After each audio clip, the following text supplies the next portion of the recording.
And here is the Vegan's Almanac for today, the 11th of March. March 11th is Key Deer Awareness Day. Key deer arrived in the Florida Keys from various places on the mainland from around 6 to 12,000 years ago. When the Wisconsin Glacier melted, it caused the water level surrounding the region to rise and divided the previously long peninsula into a cluster of little islands.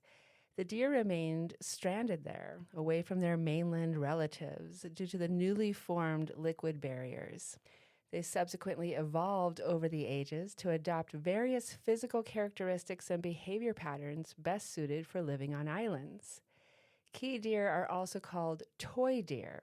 This is because they are tiny in comparison to their deer cousins, with the males weighing 80 pounds and the females weighing about 60 to 65 pounds.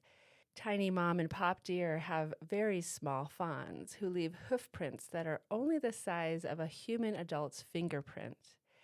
The key deer shrank in size due to their insular dwarfism, an evolutionary process that occurs when large mammals are isolated on islands. Living in the Keys helped key deer adapt to the water very well. They are the best swimmers among the other deer species and cross from one key island to another by swimming. Key deer were hunted without regulation for so long that they were pushed to the brink of extinction. By the 1940s, there were only 50 key deer in the world. Fortunately, the government and communities stepped in to rescue this species. The 8,542-acre National Key Deer Refuge was set up in 1957, and later various conservation laws were put in place. In 1973, key deer became one of the first endangered species protected by the U.S. Endangered Species Act. Law enforcement were harsh on poachers illegally hunting key deer.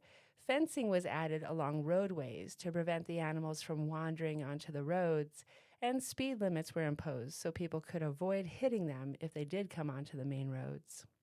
As a result, the population grew, and today there are around 1,000 key deer living in Big Pine Key and No Name Key, which are the only places they can be found today. Today is the birthday of David Olivier, born on this day in 1956. David Olivier is an Anglo-French anti-speciesist activist, writer, and philosopher. He is the founder of the French journal Anti-Speciesist Notebooks, the annual event Veggie Pride, and the annual meeting Les Estivales de la Question Animale. Olivier has authored numerous articles and delivered many conferences. An advocate of utilitarian and anti-naturalist ethics, he identifies politically as a progressive. Born in London to a French teaching father and an American painter mother, Olivier spent his early years in London before moving to France in 1967. His activism began in his adolescence, focusing initially on ecology, anarchism, anti-sexism, and anti-racism. He later turned his attention to animal rights in the mid-1980s. Olivier is considered a founding figure of the French anti-speciesist movement. He introduced Peter Singer's works to French activists and significantly influenced the formation of the animal rights organization L214. His activism has contributed to the animal rights discourse in France and beyond.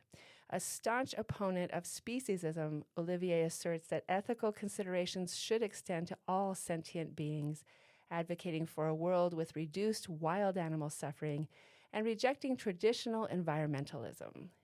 David Olivier, who said, "Speciesism is to species as racism is to race and sexism is to sex. A discrimination based upon species, nearly always in favor of the members of the human species, Homo sapiens." And here's a poem for today by Wallace Stevens, Fabliau of Florida. Bark of phosphor on the palmy beach, move outward into heaven, into the alabasters and night blues. Foam and cloud are one, sultry moon monsters are dissolving. Fill your black hole with white moonlight. There will never be an end to this droning of the surf. Fabliau of Florida by Wallace Stevens. This has been the Vegan's Almanac with a reminder to love this good earth and all her creatures.